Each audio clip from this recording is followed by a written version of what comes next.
Bonjour à toutes et tous, j'espère que vous allez bien. Alors aujourd'hui on va conclure avec la série des rabat-joie, avec l'auto-sabotage. Et c'est vraiment un de mes préférés, parce que je l'ai beaucoup utilisé, à mon insu souvent, et de façon très automatique, avec des petites phrases telles que « je vais jamais y arriver »,« je suis nulle »,« je sais pas faire »,« c'est trop difficile », je suis pas sportive, je suis pas intelligente, je suis pas souple, je suis pas douée en maths, je suis pas douée en...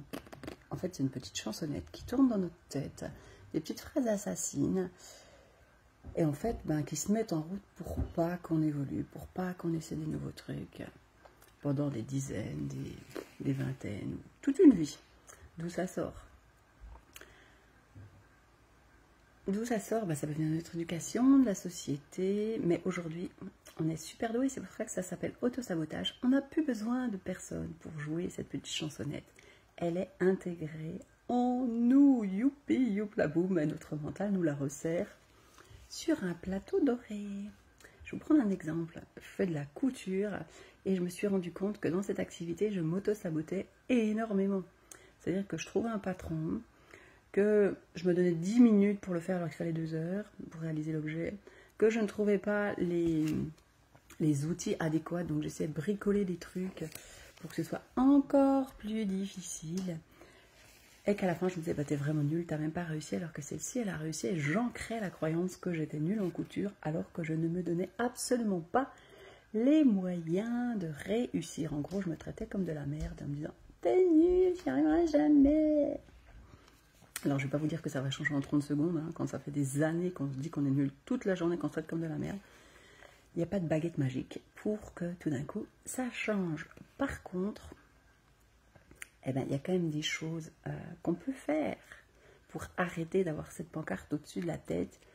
Je suis de la merde, tapez-moi dessus, j'aime ça, parce que vous allez rencontrer des gens qui vont vous traiter comme de la merde, puisque c'est ce que vous faites déjà, Et ensuite, nos paroles aussi sont super importantes. J'ai un petit projet, excuse-moi, je suis désolée.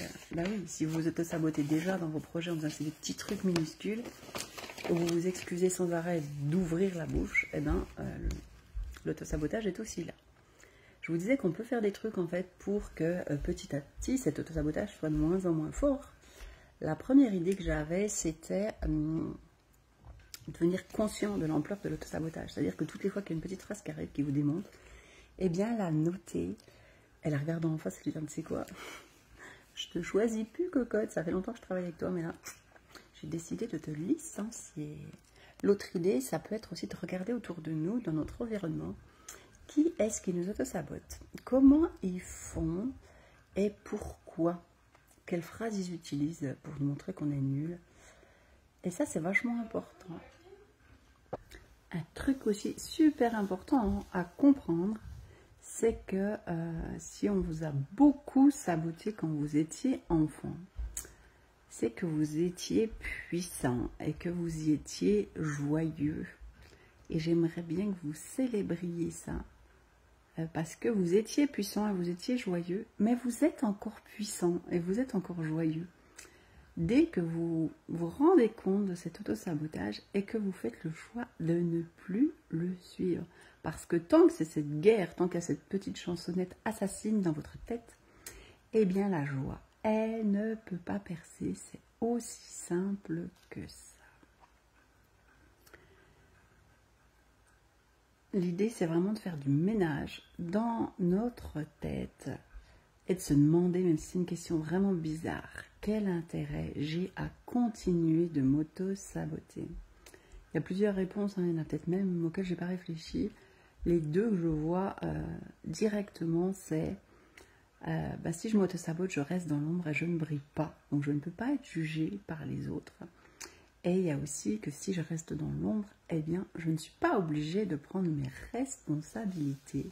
Je peux rester une petite victime. Il y a autre chose, une idée pour arrêter de s'auto-saboter, c'est de regarder ce que vous avez accompli jusqu'ici et de regarder ça avec les yeux, avec d'autres yeux, c'est-à-dire que regardez ce que vous avez fait et dites-vous que tout ce qui a été accompli, ça a été accompli par votre copine, par votre fille, par je sais pas qui, Et vous allez vous rendre compte que tout d'un coup, votre point de vue sur vous va être complètement différent, va être très très bienveillant parce qu'en fait, on est nos plus gros bourreaux. C'est quand même assez drôle, hein, c'est vraiment très très drôle. On se plaint des autres, mais c'est nous les pires. Une autre idée, ça pourrait être aussi de remplacer ces petites phrases assassines toutes les fois qu'elles arrivent. Je suis nulle. Je suis une personne avec beaucoup de qualités. Je suis super joyeuse. Et de vous raconter ça toutes les fois que vous vous retrouvez en face d'une glace pour créer des nouvelles connexions neuronales et que ça devienne un automatisme. Voilà, on a fini pour la série des rabat-joie. J'espère que ça a été contributif pour vous. Et la prochaine série, ça sera les amis de la joie. À bientôt!